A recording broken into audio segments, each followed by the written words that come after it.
papa olangi wa kufagina mama olangi wa za orpheline Mike Kalamba ba tebele non asa ex ya Enis Olangi mais mariage à Enis Olangi na mobali nae Mike Kalamba présentation nae présence nae ezala remarquable pour moi ego ça l'appelle exemple pour na ba susu donc ego biso pe ko pesa biso idée to meka impeka ko critiquer en côté ko sala ba polémique sur ça d'abord ils ont prouvé biso que peut-être basala na ba très bonne relation après l'amour la vie continue après l'amour c'est l'amitié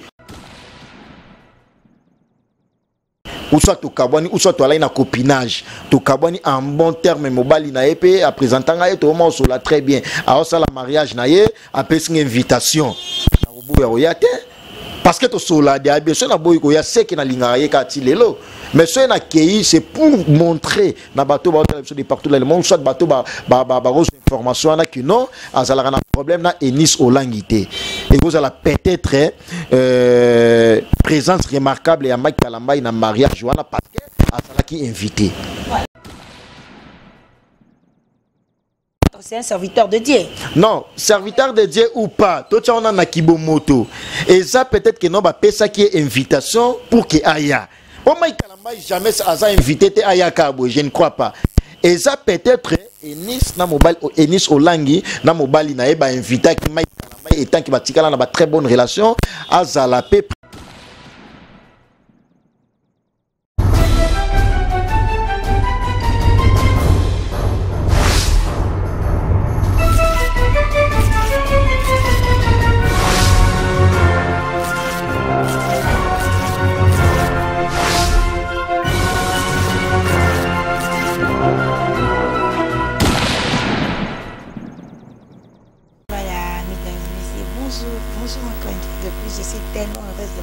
Cette belle émission, c'est moi votre ambassadeur de la diva de la presse qui vous aime beaucoup. Hein? Je tiens à vous dire bonjour parce que vous êtes plus nombreux devant vos téléphones, vos tablettes, même vos postes télévisés en train de nous suivre. Je dis un grand bonjour à celui qu'on appelle Tonton Banda de la nation mon boss. Je dis un grand bonjour à Pichu Manga boss lady. Pourquoi pas mon pauvre garçon slim.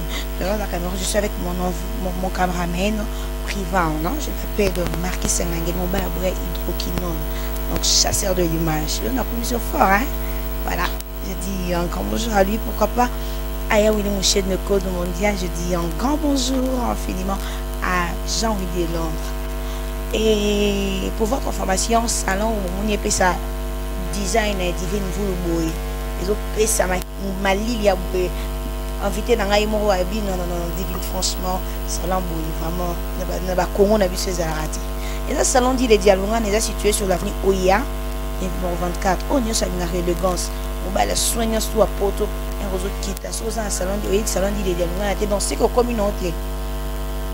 Salon dit les dialogues de Kinshasa. Nous sommes en train de parité, de Bruxelles, mais de Kinshasa. Il y a un moment voilà. On a confirmé. Je savais que mon invité du jour, il s'agit de Bakali. Ah, c'est mon confort, on a une amie, quoi. En fait, je l'aime beaucoup. Et avec lui, toujours parler, toujours bêta, toujours ça l'analyste, bêta ma soeur, musicien, parce qu'il y a des boulots dans bus. Maman, je l'ai cassé dernier temps, monsieur Bazo quitté dans ma groupe, tout machin, Babitumba, Bakokanga, Batou, Bakonique, alors, tu es dans tout le bénin, tout pendant longtemps. Marcus, j'ai invité du jour. Bonjour. Ouais, bonjour Divine, et puis bonjour aux fidèles internautes de votre télévision de partout dans le monde, à clébora.com. Et merci infiniment, sans plus tarder, dans la nation Tonton Banda, patron à clébora.com. Puis tu m'as boss lady, merci beaucoup à toi, Herman encore, et puis chasseur d'images de tout l'État, Marcus Nangel, et puis merci infiniment dans salon d'île, donc les deux à Tokate, le monde va fraîcheur et à Prince Bakali. Donc, na longoli pena gombe na ndenge ya Gintambo na côté na Gintambo parce que na fréquente moi beaucoup plus bateau ba yebi Pullman mais na sentiment que non ba norme Pullman eza na kata salon Odile. Merci Divine. Merci Bakali comment tu es vraiment toujours les sous la l'orchestre. Ya liboso na no to beta no basto na Villanova. Villanova de musicien nene lui na fille. Lui na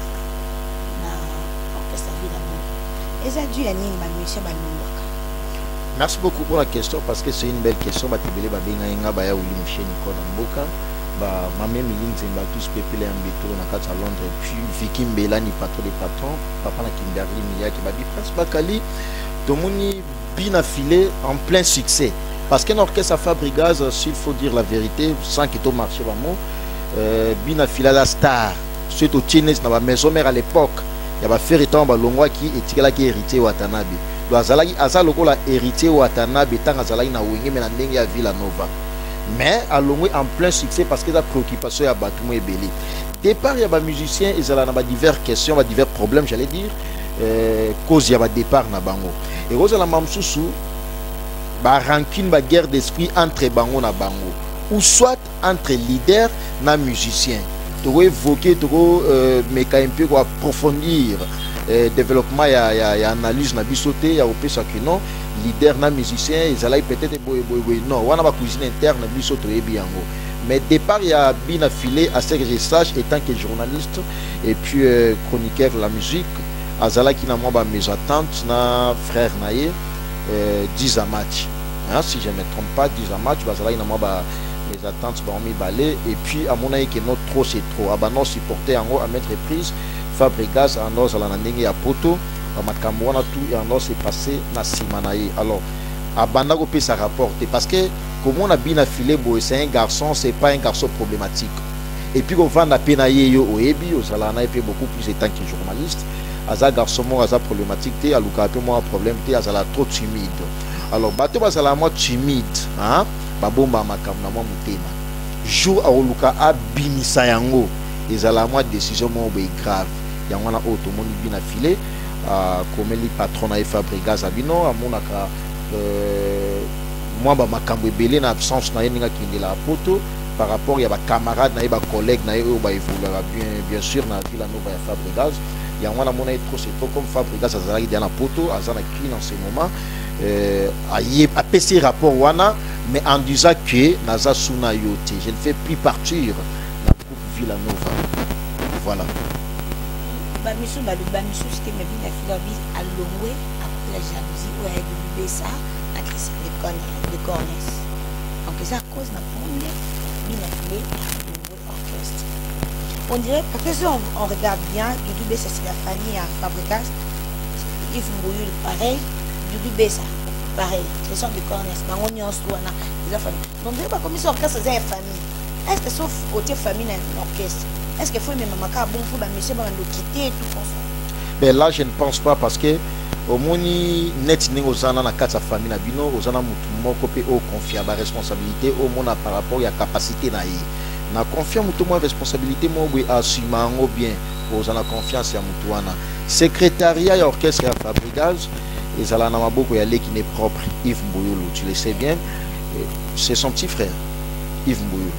C'est son petit frère, j'allais dire. Et puis, il y a Christian de Cornes, et il y a Naï. Et puis, il y a Doudou Bessana, Azamouan, soit disait papa qui ou tante Naï. Donc, voilà. Alors, secrétariat, il y a beaucoup. Il y a Yves, il y a Christian, Azawana étant grand frère Naï. Et puis, il y a Doudou Bessana, Azana étant qui est conseiller Naï. Mais ce est un musicien à Olonga pour la baron parce que l'orchestre Fabrigaz est sali une année des Antilles. Et Oumeli. Babi d'affilée pendant tout ce temps-là, bazalana batuana kaka. Exactement, autocha Yves Mbouyulu, Mikolo, Kaka, ya Doudou et tant d'autres là, autocha Mikolo. Mais ça là déjà, s'il y a un problème sur la cuisine interne et tout, ou peut-être mamamsou biso to ebi en côté. Mais pour notre départ, il y a ce que je sache. Et ça pour la famille à Fabrigaz et information on a pu na mekage un peu vérifier étant que journaliste parce que pour la binana batuna sur la très bien et même lui-même aussi Fabrigaz as frère d'abord il y a Christian Cos de Rennes oh j'ai salué des gens passant dans Nengue à Rennes on a leader à Rennes Zambé à Rennes Christian Cos et puis mon ami personnel qui est Nimumba Armelou oiseaux ça va bientôt pas si très longtemps dans Nengue à Kin on a camarade donc je le sais bien que bande konaye bazala na souci ya eloko ya yaya ya bande konaye peut-être petit frère ba grand frère nae et qui de la va qui est Fabrigaz ba rolinga te no ba musicien ba qui parce que la personne de 10 Amad pardon de bien affilé d'abord c'est une marque so talif bien affilé ça la représentation à Fabrigaz l'autre fois j'étais à Matongé na espace mon père c'était un bon cadre là à Batoupe ba qui là se détendre et tout bien affilé à Yaki donc on était avec des amis et tout bien affilé à Yaki d'abord tant à Kotika ou Batienze monae batutu ba oyeba yango et puis à Yépé à Matina Podium à Salimois playback. Donc voilà, donc pour te dire que Bina Filé déjà c'est pas un inconnu dans la musique. Ça déjà combo. Comme on a Fabrigaz, puis sur ma musicien a chant c'est au seul album, il y a au chapé ba chant et chant il y a Bina Filé et ça là le rôle hymne national. Là c'est pour ça. Donc moi je ne marche pas des mots et puis dans l'intérêt au ça m'a remonté parce que bah, même Bina Filé peut-être dans Zana et bien non. Mais moi je m'en a connu parce que j'ai un diplôme de mérite et ma meilleure chanson de l'année. Voilà. Donc pour te dire que non, à ça là un travail abattu. À complicité avec sous l'impulsion sous l'impulsion du chef de l'État, mais au moins sous l'impulsion des Fabrigaz. Il m'a tapé ça et ma camarade dépourvu à Salapé ou Yomokili et c'est là naïe. Mais pendant que l'on a bien affilé en d'autres termes, mais moi personnellement, dans mes cas où j'avais information, j'avais très vite compris que à ça qui est un peu trop pressé à Rolonga parce que au moni orchestre tout via peut-être de loin. Mais soit commis sur le terrain à 4 orchestres, on comprendre la réalité mususu. Parce que la réalité mususu, on a comprendre l'orchestre, on a kéyouana. On a un côté dans Zalaki et Zalaki bien. Parce que tant qu'on a confiance et aux alasuneng et zali la guité. Tu es bisor et les musiciens belé, au ballon à groupe, peut-être qu'il y a un vieux groupe moroboy. Détrompe-toi, monsieur. Détrompe-toi parce que bien affilié avec des choses, il y a pas tout. Il y a un membre qui posait qu'il y a un membre que j'aime. Tout le monde n'a pas la voice hour parce que tu as quand même un fan de temps. La fan de Bawabi. Musicien tout a bien marana orchestre wana. Adimaka na kombo ya WB Saint-Christophe de Paris. Il faut le côté. Adimaka na kombo na Romi Bali. Tout le monde en parle. Vous comprenez? Donc même ba vibrateur wana so tout ni bango bête no ma solo ya kati. Donc Fabrigaz bango ba commission orchestre no ya famille. Donc c'est pas comme ça bon ba mettre à la podium qui va rater. Voilà. Non, c'est au zone moi si on a pas départ il y a les contremaîtres et Bambondo centre-ville que j'ai salué mon ami et puis Adada, Batabosh et tout et Plateau aussi qui était leader. Départ na bango ezala na kombo ya ba membre famille départ na bango ezala la personne des Fabrigaz parce que pendant Foutamati Marco c'est mon ami Marco Mopanisango Fabrigaz ayemba Marco Mopanisango c'est la porte-parole basala yena jina PMF il a fait le bon temps dans ndenge ya marketing na orchestre wana Villanova na yebi oni sola na bango départ na bango na tikala oyoka te parce que na sola pe na vibrateur na sola na bango nyostoire na Bambondo centre-ville batikala lo bateke non biso départ na biso ezala parce que ya Christian Yves non départ na bango ça parce que Fabrigaz a foutaka te ya futa bango te bakoma na ba paiement ebele bado sala musala ba voyager même tina bangola parce que bango na ba contremaître balongwa ki na niveau ya Angola bando futa mate de cause ya départ na bango ya ngwana mais pour dire que nous ça ba membre famille na bango franchement là je peux pas assurer c'est puis je peux pas assumer parce que dans une information sûreté pour na ba membre famille wana imaginer que Fabrigaz il y a qui problème il y a une acoustique réellement moi je vais éclaircir des choses parce que je devais prêt dans un batteur en fait je devais prêt c'est trop fort mais au moins je sais les cambier bandaki et qui n'a problème que qui n'a problème 10 match et sinon on va passer mon bassiste c'est qui on va dispute mon bassiste qui on a la répétition c'était fini la PC Fabrigaz rapport et pas CG c'est j'habite non ça va juste parce que beaucoup à la bozone là les 11 en année ici la suspension alors Fabrigaz a eu a commis a ici bango a ici donc ça va bozone là mais boss no kinya bina fila la dit Fabrigaz c'est non poste avec qui bodo non a ça va d'accord avec on qui le monte et le même vendredi wana vient à biso tout kaluja ya sengeli bina file pardon na ba considération ça bi ke petit na yo tangi besoin so ngo sa besoin ba no en dehors à boulot na cop na mais c'était pas pareil avec eux donc mais kobe bana ti les dimanches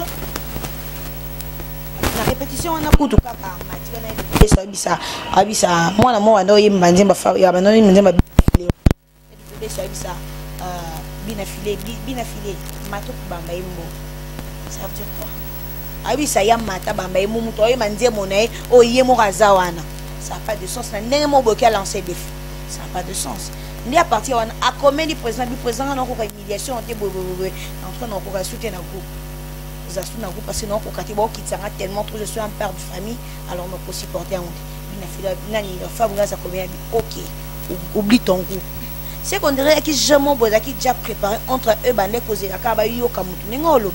Toi tu comprends pas qu'il y a quelque chose Coco t'es monté parce que ça analyse tout ça naître. Merci beaucoup Divine parce que nga la côté la mutute na la dia petit ba Willy. Côté là. Na côté la mutute na la petit ba Willy Mouchedi ba MK Sainte Alice Owanjiko maman c'est na ninga Belgique wana responsable et puis spécialiste en anatomie du cœur ba ebi Prince Bakali à la poser parce que be na émission nga parce que on a partenaire na nga temps ba mon Prince Bakali en forme ça grâce à bato on a bois kaka et ça na ninga mabete parce que baza ba famille.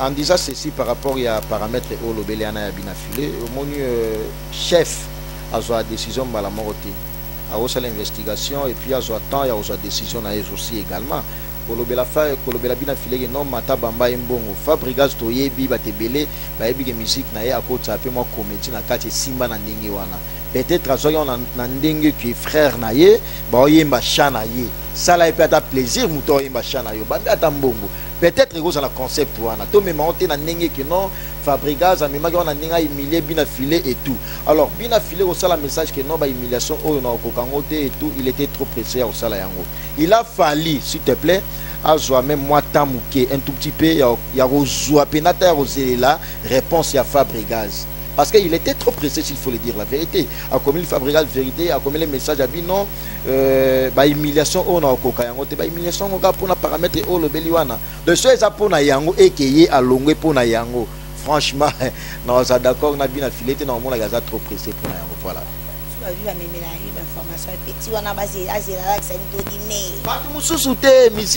musique na biso ekufa moi beaucoup plus pour na leader na biso pour na batu mususu ba musicien pende bazala wana bala na batu na bango o ezama ke no ba siya na bango ba bureau na bango o ezaka no ba so appel information parce que musicien leader fabrigas en terre au tambolate mamsako ke MPT a ke kintambote peut-être que na salon dile a ke ne mamsako zo tante fabrigas peut-être mais bien affilé mamsusu ayaka ou ça ba bureau ya fabrigas bayaka masolo ndenge beta même na ba salon parce que ça ba place mo boye pe masolo beta maka on comprend et aux mamsuna ba bar ba place mo boye fabrigas mamsako ça na tana te mais bureau na eton ba kei ba so ba information ba mission na nde bazala wana bazala mieux informé ba leader wana ba lo ba président de la république bazala mieux informé que biso sur ces bien affilé azala moi trop pressé à aux décision qui est à longue parce que yem ta annoncer que non à longue.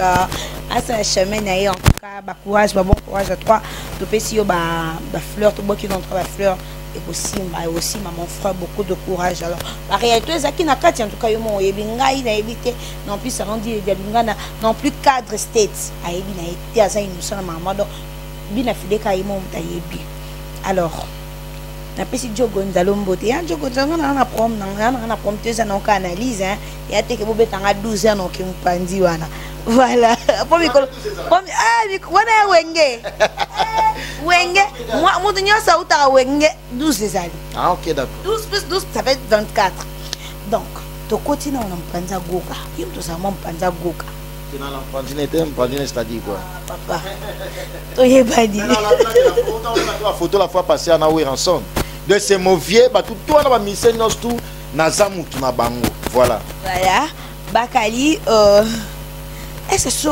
qui chroniqueur azaki pembeni na yo azaki attaché de presse na yo azaki montomo a trouvé na sous bien terre aux la pembeni non est-ce que ça devient un problème il y a quoi à quitter à longa qui n'est pas montomo et comme un problème que ça problème preuve en ligne Yamakor a tellement menacé a trop menacé à tout moment il n'arrive même pas à dire comment je n'arrive même pas à marcher parce que batagoga ba comment menacé nga trop dernièrement tout le monde même sur ma photo atine sur ma photo azoki batagoga bazoki et ce sont talobi a quitté naé à sa chemin naé il a problème. Merci pour la question là parce que c'est une belle question ngana yamai de Yamakor la fois passée Yamakor c'est un frère ami. Et puis tobinga na ratozala nae na lingage trop et puis aibi importance au bacalea la nango envers mais au moins koloba ke mutu so azalaki pare bon to tia biso ba journaliste so nazalaki côté ya journal ya musicien mo boye ki na longwe il fait comme un problème non et comme un problème oui bien sûr parce que ceux qui au commis na niveau mo boye au mo dépasser ba limite. Imaginez Yamakor d'abord c'est un chroniqueur na benga ebongo parce que ça la pe na site Adams est un chroniqueur Azamutu Petal Rofing héritier na vie, héritier Watanabe qui est notre artiste musicien congolais qui fait aussi la fierté de la musique congolaise aussi également. État qui est chroniqueur de la musique, j'affirme.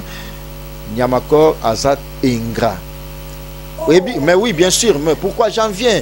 Nyamakor Azat ingrat, pourquoi? Parce que Wata Abimisa est en prison, bah série Fala Kanisa Gaye. Biso tout au début histoire. Ngana Yamba est en Abima, na Yamba qui est au Sola, qui n'a eu au Sola qui. Départ, il y a Nyamakor na orchestre et à la team Wata. Est-ce que Bino Boyebi cause? Est-ce que moi le bela cause yango? Est-ce que Nenge héritier Watanabe, Nenga Zalela na ba chroniqueur ou ba chroniqueuse? Biso tout à la na qui na to marché ba monter. Omoni mabe mingi batu mingi bamona mage no muto aza mutaboye peut-être so lobi bolamu mobo ya musicien to sana teka pour que to finga ba musicien to loba ba mabe na bango ko finga ba musicien ngo ya ngwana peso mima ba chroniqueur mingi na ba justice lelo oyo yo pas tuer fiaza na prison pourquoi yo quand tu so loba bolamu ya Weranson banga ba kanisa mais akoma ina bolamu wana te peut-être sur le plan musical à côté tina plan familial mais la personne de Nyamakor héritier Watanabe Abimisa na prison. Debi balangage aloba na cleboa.com ba pichumanga ya boss lady na ba la na so tonton banda ba yebi mambo na oloba ba image ezali a remercier héritier aloba qui non ozala toujours fidèle à héritier a otika la jamais ozala un grand héritier mais comment na Nyamakor les loto ba langage mo déplacer vers la personne d'héritier Watanabe koloba que non bataba héritier tindi batuba zokusanya héritier n'a pas la tête. Tu sais est-ce que tu sais que Eza réciproque dans la vie il faut s'attendre à le gros ça. D'accord?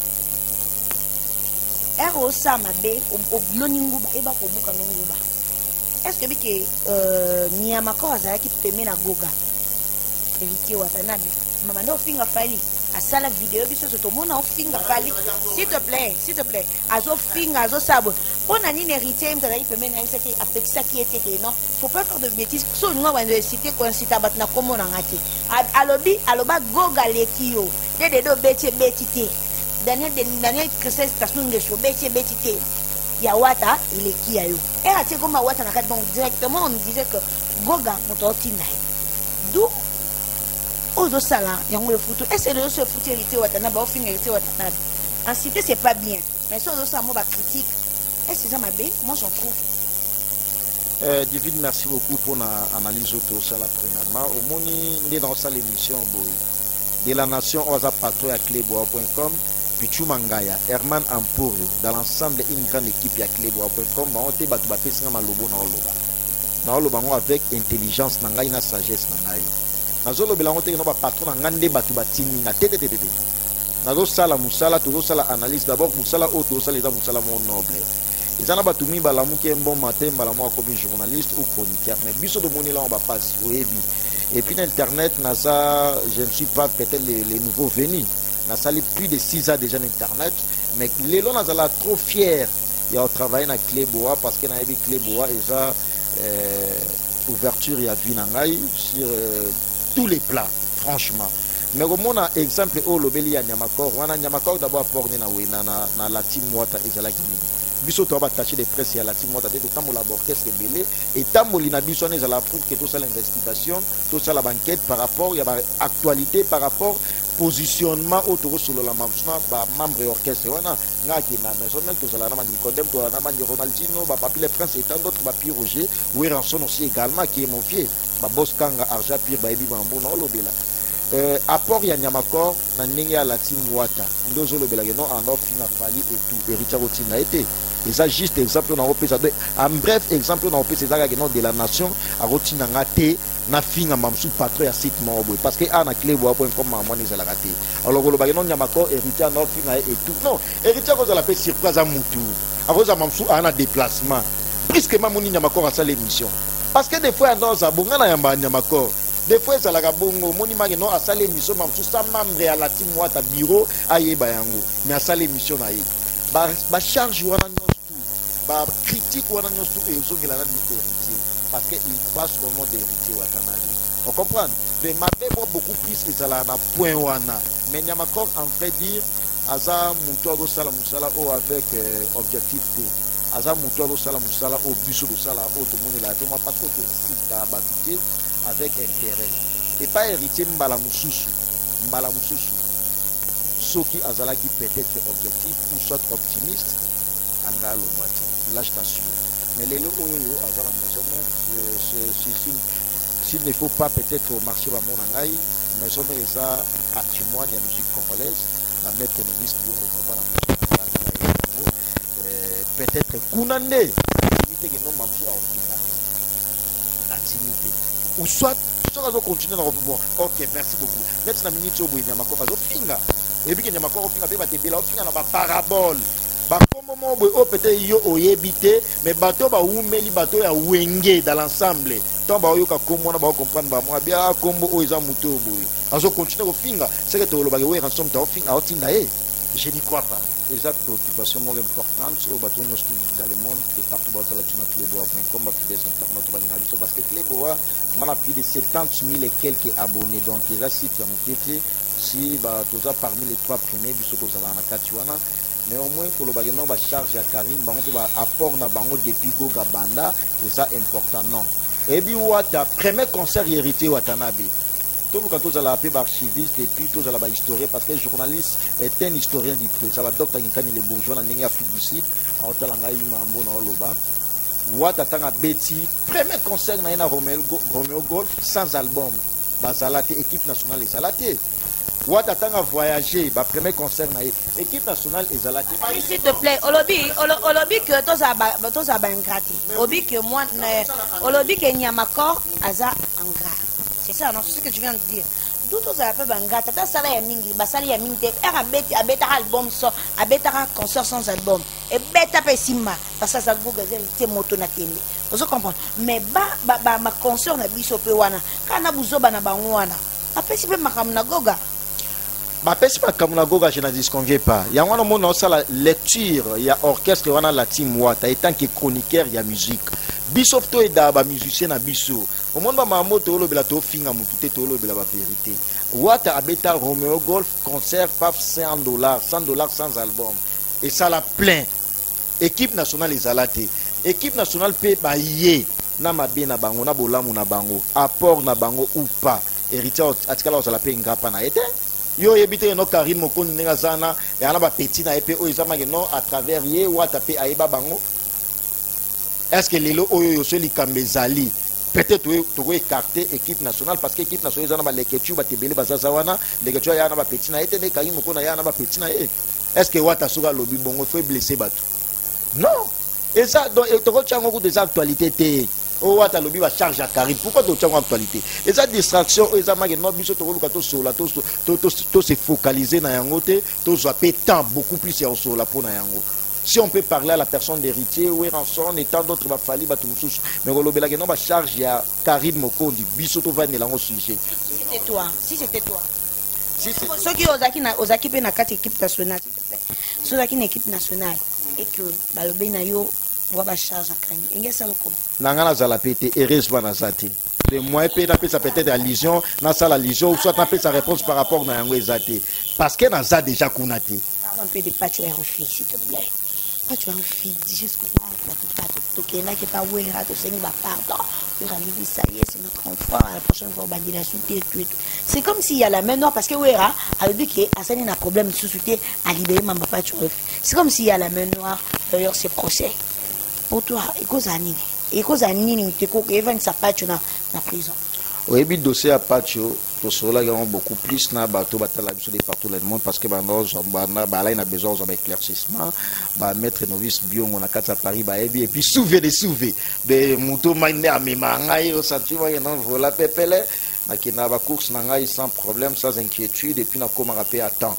Les grâce à sauver na ninga komina kinu wana kanga makambo ba ebi mambo na loba au moni pas tu refi Weranson c'est un ambassadeur la paix parlons un tout petit peu de l'artiste Weranson Igwe de la Forêt mambo Wera sali na musique trop ça la comparaison a été peut-être na ba musicien mususu na ba makambo et asali mais étant qu'artiste musicien Weranson a droit à ça la polémique na ye par exemple na fali na ba kabose na ba mususu wana parce que musique est en mola bongo na yamba Félix Oisé quoi monstre d'amour clin d'œil spécial à lui une fois à Epsangabi Prince Bakali héritier Watanabe après ça un exemple héritier abi a ça la paix polémique na Weranson et za mabete na musique papa zalagati to me on a concept wana te to me melango na combo musique kaka héritier ko bimsa album wera pe bimsa album wera sana ba fan na ye héritier sana ba fan na ye ba ko se polémiquer et ça m'a bêté yo ko interdit que non quand wera beti musique na ye héritier pa beti musique na ye moi to ça comparaison na ngeza te non. Il faut aussi la comparaison à Yango. Peut-être que Weraza plus excellé que héritier sur les plans musicaux. Il faut aussi la moi débat on a prouve que et puis ça peut peut-être héritier sur aux occasions où la débat na moi maïe les mots pour comprendre que non akuna basalagi boy abasali boy comme basali polémique au bout soit basali débat au boy débat d'idée na me quand un peu au sala au bateau balobi pour vie et puis ça na maïe. Voilà. Problème il y a pas tu réfléchis n'était peut-être que non s'il y a une main noire non. Pas tu refus to ebi plaignant na eza Weranson ainsi que sa femme a insulté qui Weranson na moi si na ye wana to tolérer ngoté parce que Weranson d'abord finga Weranson la personne de Weranson il pèse sur le plan musical sur le plan relation il pèse aussi mais go finga nenge peut-être bat ba lo bela ki finga qui franchement même nga personnellement na OCP la nango te que non muta finga Weranson a finga artiste misusu ba maman na bango na ba famille na bango na permettre yango te mais dossier a pâture fina yebi une main noire te na yebi ka que non Weranson dem taza plaignant na ye s'il faut Weranson a pardonner et tant que personne a déjà dit que non moi je suis pour rien c'est bon abi c'est bon mais non c'est bon parce que papa bon akena ke pas Wera si c'est bon il a fallu à qu'il ne retire plainte na ye.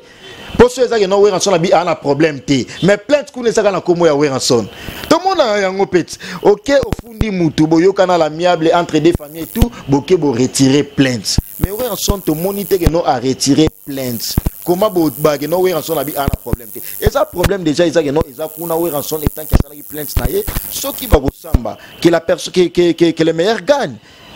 Et ça réponse t'en a pété on a clôturé na pour na dossier il y a pas tu refus mais au moins on a souligné pe là au moins tant que chroniqueur la musique Weranson même ba fan ya Weranson ba de partout dans le monde ce qui moi et rozala et qui azana motema wana pia ki boma pour na monde ba tebele parce que là oh déjà installé pour na pas tu refus on a presque déjà un mois na kati ya prison et TIE ce qui était prochainement même la biso mamsune tolo bela peut-être au senga Weranson ba pardon ali misaka parce que azui de amba nonaye on comprend to les cas soute prochainement pour que do senga pardon parce que tout le monde a ba bêtise et aux la continuelle. On est presque à la fin de notre mission, on est en train de chuter. Salon dit les Dialungana, en tout cas Salon Malili Boine, évité, en tout cas n'a évité. Dialungana. Dialungana. Asa ndeko ya ba Dialungana ba kimba. Kabongo. Yo linga bongo te. Yo linga bongo monter na pe magitoko na otokate. Alors bagarson so élégant balinga bagarson élégant Paris ni bala kitoko wana propre classe wana soko yiye ko keni musika ti salon de ngana oya na kitambo avenue oya numéro 24 sud ko coin en direction Ngaliema au mona même so komika na coin partout nyo so tunika dile donc ayebani na ya sa ko roi nguba so tuni bon l'accès donc c'est vraiment référence ya salon ya kitoko na kati kitambo tout beta masola mai kalamba imuke juste un tout petit peu.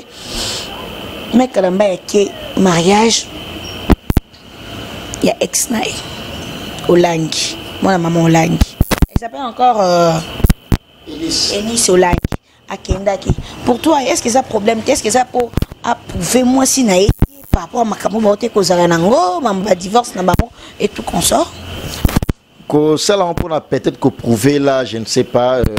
Nako kotatina ba profondeur na ngote mais au moins comment on a na Yvette. Voilà.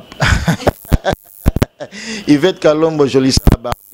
Comment on a d'abord présente na remarquable na kati ya mariage ya Olangi waza mwana ya défunt papa Olangi wa kufaki na mama Olangi waza orpheline Mike Kalamai batebele non asa ex ya Enis Olangi. Mais mariage à Enis Olangi na mobali nae Mike Kalamai présentation nae présence nae ezala remarquable pour moi ego ça l'appelle exemple pour na batususu donc ego ya biso pe ko pesa biso idée to meka impeka ko critiquer en côté ko sala ba polémique sur ça d'abord ils ont prouvé biso que peut-être basala na très bonne relation après l'amour la vie continue après l'amour c'est l'amitié on comprend à même on peut être ndenge wana pour ça là il peut non Mike Kalamai on débat pas ça invitation. C'est parce que c'est un serviteur de Dieu. Non, serviteur de Dieu ou pas. Toi, tu as un kibomoto. Et ça, peut-être que non, bah, ça qui est invitation pour que Aya. Pour moi, jamais ça a invité Aya Kabo, je ne crois pas. Et ça, peut-être, Enis na mobile Enis Olangi na mobile na eba invité qui Mike Kalamba étant qui batikala na ba très bonne relation azala pe présent il ne pourrait pas venir, il ne pouvait pas aussi venir. Bon c'est batikala na ba très bonne relation par exemple yoni bon exemple na hoté parce que ba Beverly Umba la suédoise na Suède a ebi na repé cet exemple na hoté par exemple bon Beverly Umba aza bon na vokota na profondeur penate exemple nenga Beverly Umba to balani ou soit to kabwani ou soit to ala na copinage to kabwani en bon terme mobali na epé à présentanga et to mo so la très bien a ça la mariage na ye a pesi une invitation na obu ya oyate parce que to sola de besoin na boy ko ya seki na lingara ye ka ti lelo mais ce na kei c'est pour montrer na bateau ba de partout dans le monde soit bateau ba information na que non azala na problème na Enis Olangité et vous allez peut-être présence remarquable ya Mike Kalamba na mariage wana parce que azala qui invité. Voilà, merci Bakali, on est presque à la fin.